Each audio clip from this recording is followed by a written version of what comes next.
our final penguin feed for the day. You guys, just get a messing with it. Like I said, this is our final feed of the day for our penguins. Hey, feels You guys get fed 3 times a day.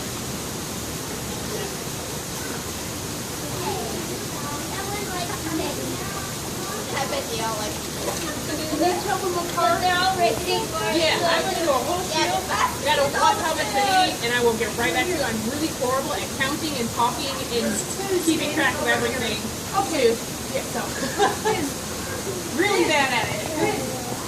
There's 2 that Yeah, are I know. We've got 6 boys here, 1 girl. Here is Naya, right with the pink band on her left arm. We band our females on the left and our males on the right side. That's the only difference. We could give a male pink color if we wanted to. It's neat, so we could do it. It'd just be on the right side. So all of our birds in the Zoo World are like that, so no matter where you go, that is going to be pretty much the same. Some people don't follow it occasionally, but that's usually how it goes. These guys are from South Africa. They are black-footed penguins. Upstairs, you guys can hear the blue penguins, or the fairy penguins. I don't see anybody, but you can hear them. If you listen carefully, you'll hear that. That's the blue penguins up there. That's right there. So they're probably in their holding area. This rock above our exhibit right here is their holding area. So they stay in there pretty much all the time. We do have 1 breeding pair, so she stays on her nest a lot of the time. We have had little blue penguins here, a baby. We actually had just 1 hatch this morning. Those babies, well, Boomer is up there. He hatched last year. He's almost about a year old. From his mom, Rue, and Rue is the one who's staying on her nest right now. And the new baby is Boomer's half-brother. So Rue has a new mate. So her his new little brother, sister. We don't know yet. Just hatched. Takes a while to figure out with birds. These guys get fed penguin or lake snout, which is what Naya likes more. Our female there, or her mate. 2 different types of fish they get through the day. And then the little blues get lake snout as well, but they're a lot smaller.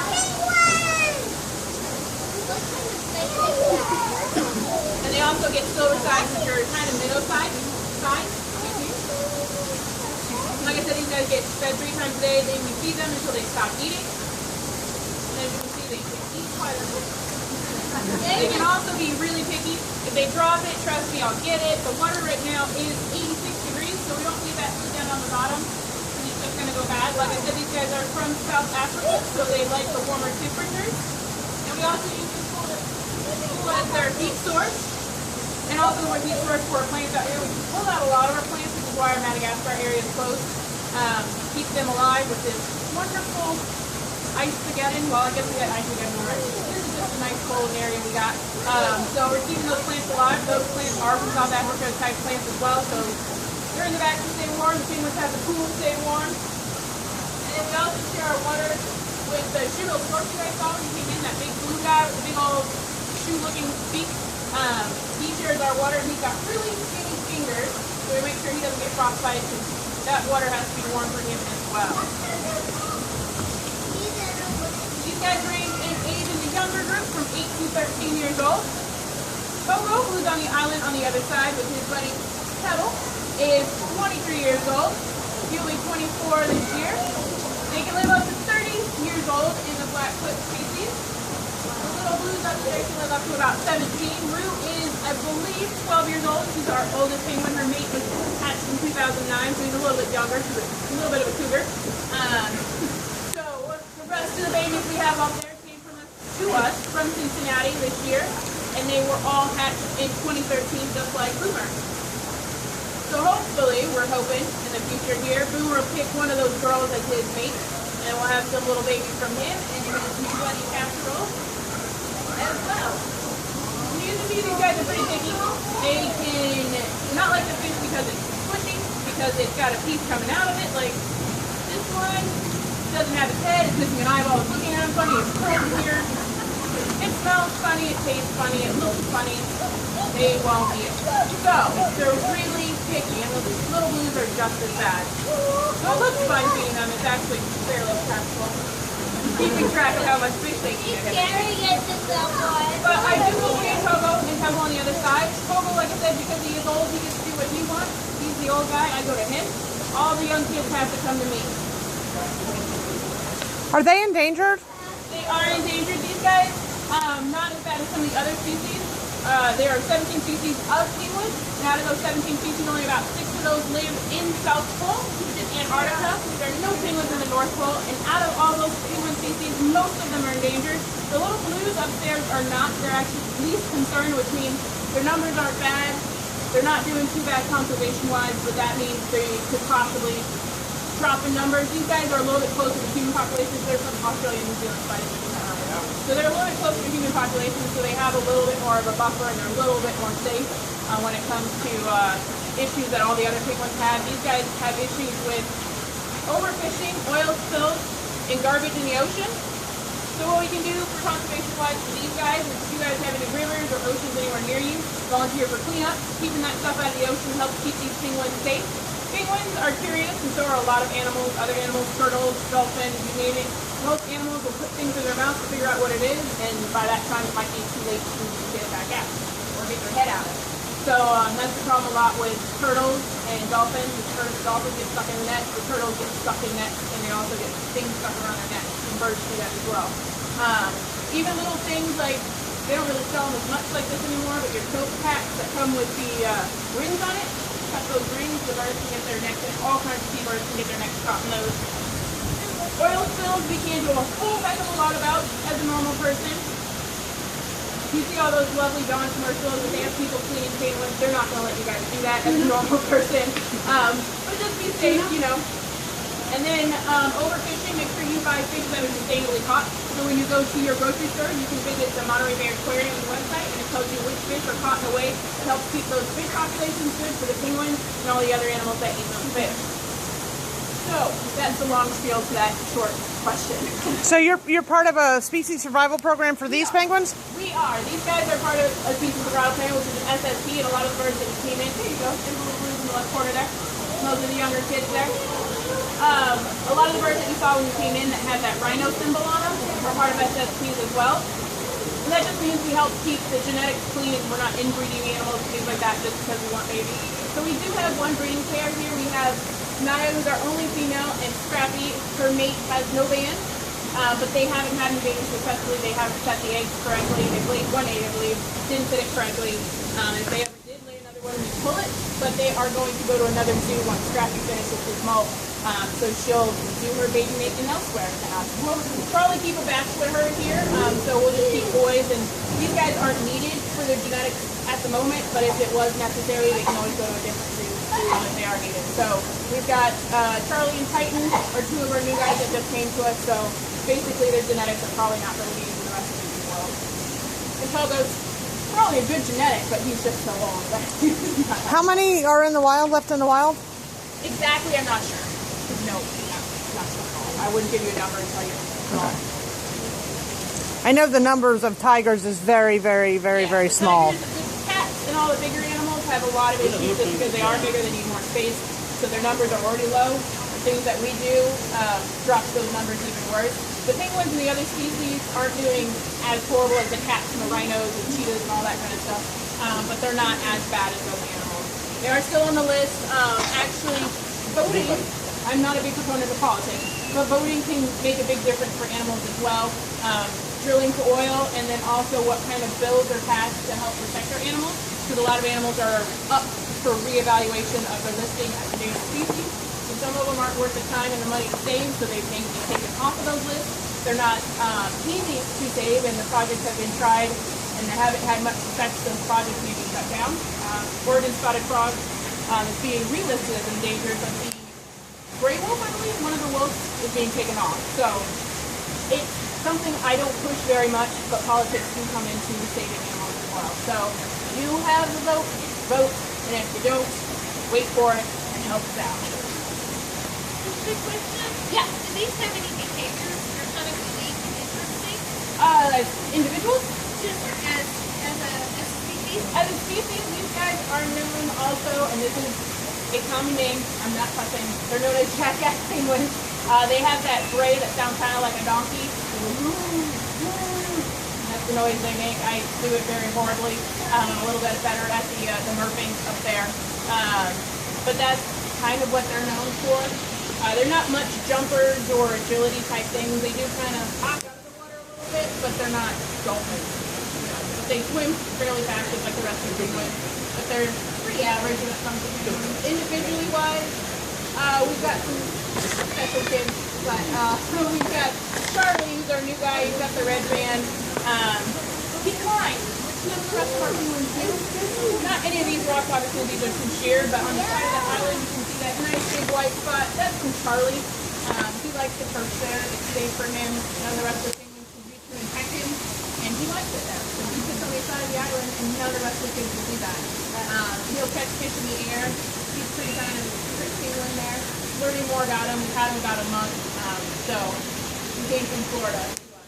So Naya and Scrappy stick together for the most part. Her and her mate. Cola's kind of bachelor, Titan's kind of bachelor, and Togo and Pebble stick together. Like I said, Togo was older, so those two are kind of bonded, at least keep each other safe. Togo's turned into quite the grumpy old man, so he does peck everybody for getting anywhere close to him on his island, and I don't think he's very happy about having to share his island anymore, so we all get pecked together. So yeah, but I will go feed those guys, and make sure all these guys are pretty much done before I go over there. And there's not a problem with you feeding them by hand? When they eat out of your hand, that's okay? They don't bite? They don't... No, they're all pretty good about it. For penguins, pretty much every place you go to, they're going to do some kind of max feed like we do. Throwing it in the water. SeaWorld kind of does the same thing. They have a bucket and they'll kind of toss it out. The little blues get their food in a plate, but that's just how the younger kids were raised, was to eat out of a plate. Boomer, the baby that was hatched here, he still kind of eats like a baby, so he'll put his head back and then he put it in his beak, which is kind of a pain, but at least you know what he's eating and how much he's eating. So there's pluses and minuses. And then Rue and Filet eat out of the plates now as well. Rue is used to, she off the floor and she pick it up and eat it. But she's starting to, her new mate, she saw him doing it. She's like, okay, I'll see what he's doing. She went in it on the plate. So it kind of depends on where you are and what kind of facility you have, but for the most part it's a mass feed like this. How do you transport them? Usually we do it in cooler weather. Obviously we're not transporting, we had 113 degrees this summer, so it's usually around this time. Spring-ish is probably the latest we transfer them. They do come on airplanes. I know my dad is a pilot and they have had them, wouldn't typically happen like this, but they have had them in the actual people holding area, walking up and down the aisle just to get some exercise. It's not often, and I think those were actually, that's a breeding call of the little blue penguin. He thinks he's a big boy, but he's not definitely mature until he's 2 years old, and he's just barely one. But he thinks he's a grown. How long until they reach maturity? Two, okay. Yeah. So he thinks he's a big boy, and he likes to breed with everything in sight, but I don't think he understands what he's doing quite yet. So he's a teenager. Yeah, a little bit. You can put your hand down, he'll go like that. He's going at the girls. He's, well, whatever. It's there. His mom, when we first introduced him, we hand-raised our little blues just to make sure they made it. It's a little bit easier. It's kind of like a Head Start program. So our little blue penguin hatched today is in the nursery. And it's been there since she laid the egg. And we'll raise it till about 4 months, I think, is when Boomer came out here. And then they come out here with the parents and everything like that. So Boomer doesn't know that that was his mom. It's not really his fault. Right. They're not, animals don't follow the same, laws and regulations we have. So when he came and he saw Rue, he'd do it to Rue, his mom as well, and just go at her and make the noise. And she's like, please, just leave me alone. Just leave me alone. Cool for that kid. So, yeah. I'm talking a lot. Hopefully it answers you guys' questions. Yes, Yeah. absolutely. But yeah, the penguins are shipped usually in like the big dog kennels. If they're done on land, usually in some kind of a refrigerated truck. If it's some of the more Antarctic species.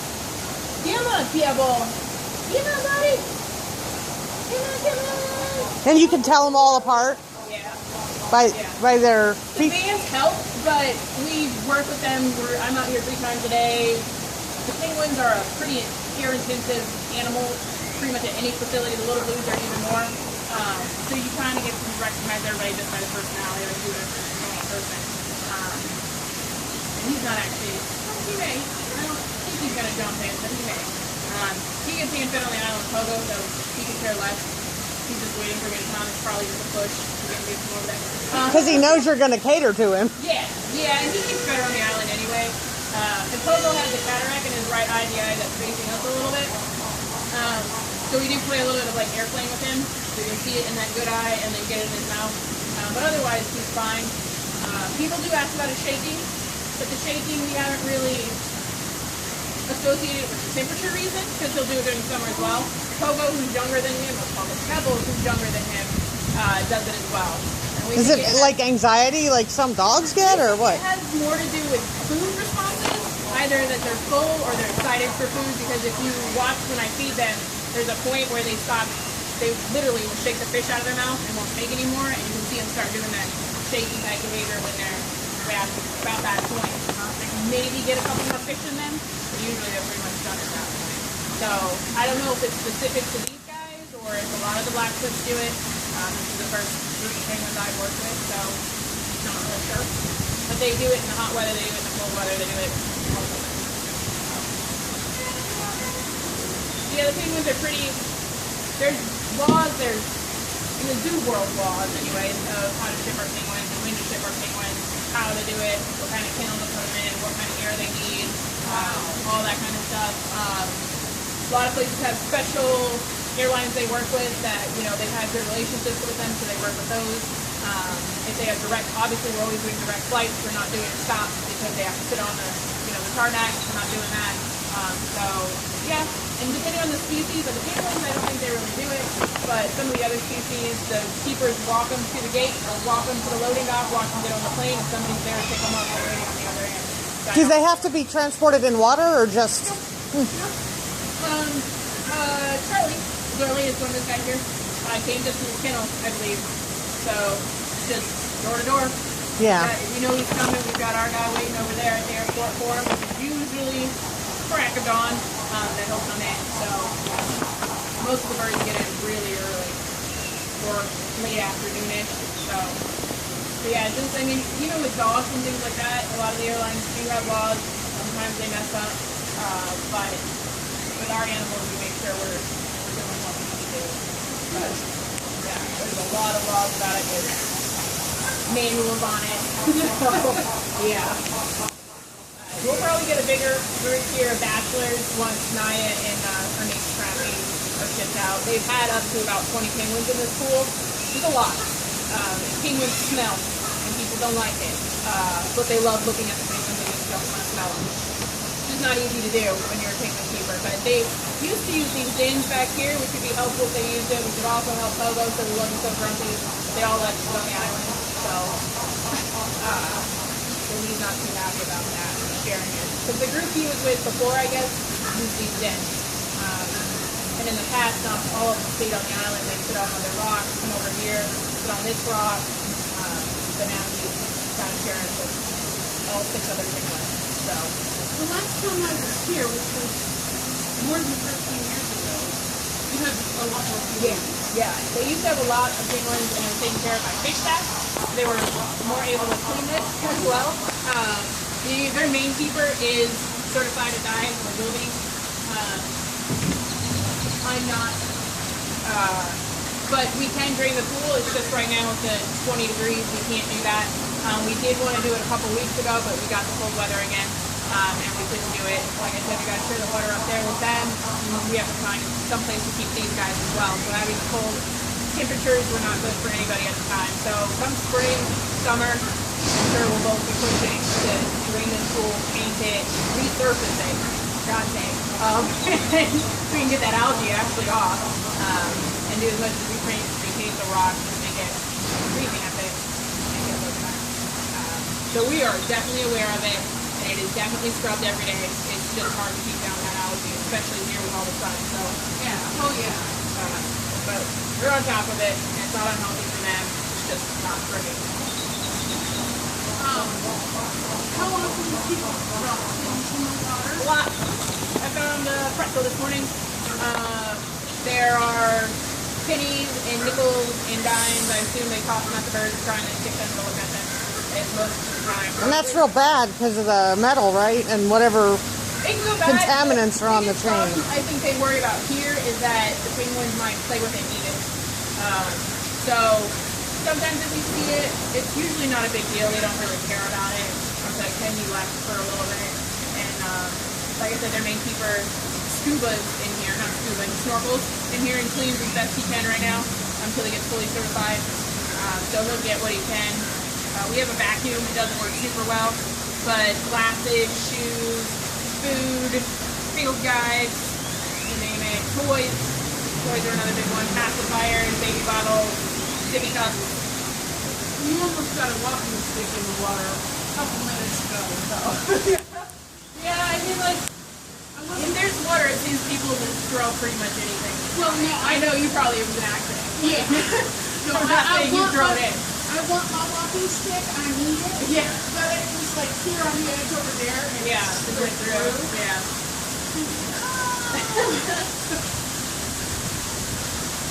I told this to keep Kim off, well, keep Kim from falling on her face stick.